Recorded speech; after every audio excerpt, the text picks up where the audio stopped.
and for the sake of Christ risen, shut him up!" Hawker came to stand over Henry Tulkington, holding out a hand to raise him to his feet, the one hissed word, issued when upright, a whisper into the Hawker ear.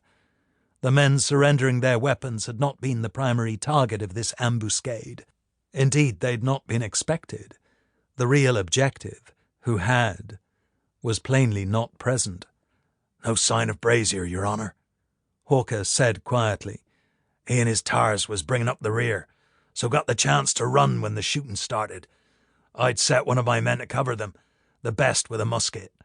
Marcus says he sent a shot after Brazier and saw the sod stagger, so it might be he was hit. Must have got clear regardless." "So you could be said to have failed," was the bitter response. The tone of accusation was not well taken, so the reply was terse. "You still breathing, unlike the pair at our feet, so I'd say a thank you might be in order. Daisy Trotter could have put a ball in you as easy as he did Harry Spafford, given you was standing right by him.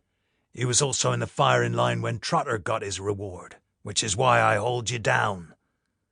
A glance at Trotter's corpse brought home to Henry Tulkington how close he had come to a similar fate, which caused him to shiver and clutch at the muffler round his neck. He could now see in his mind's eye the whole event as it unfolded, no more than a few seconds in extent, though seeming an age when recalled. The standoff, as the shocked Spafford gang, caught in the centre of the clearing, halted in confusion. To their rear, less well lit but just as surprised, Edward Brazier and his armed support. He'd sneered at their crass ineptitude, crowing at the way he'd humbugged both Brazier and Spafford Senior.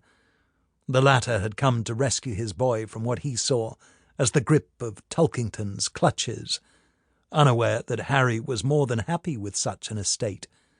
His pa had beseeched, if not grovelled, for his son to come home to the family hearth, an offer ridiculed and cruelly dismissed.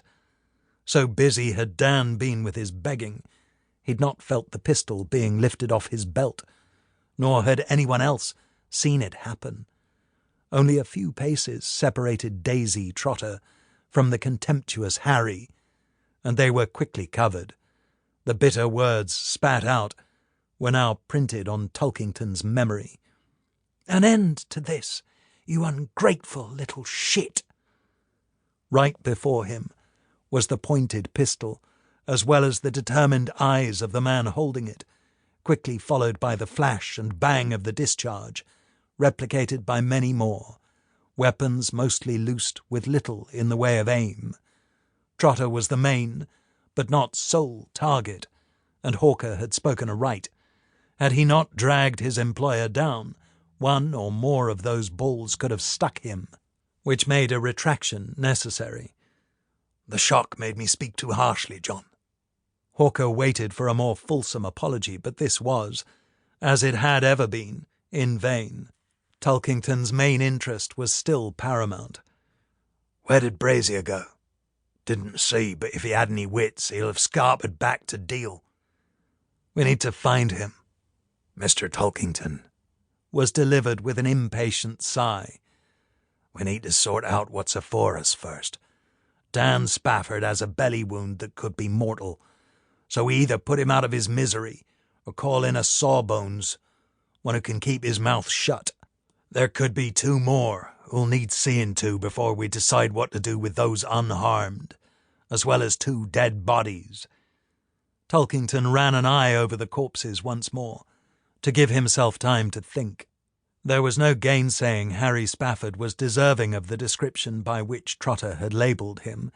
He was indeed an ungrateful shit, as well as a dissolute drunk and lecher who'd mocked his father with glee. In life he'd been no more than a tool for Tulkington's needs, which precluded any feelings of remorse at his passing. Trotter he barely knew, so he was of even less concern. Yet it did nothing to assuage the current predicament. For a man who held himself to be in control of every aspect of his life, Henry Tulkington was at a stand, stuck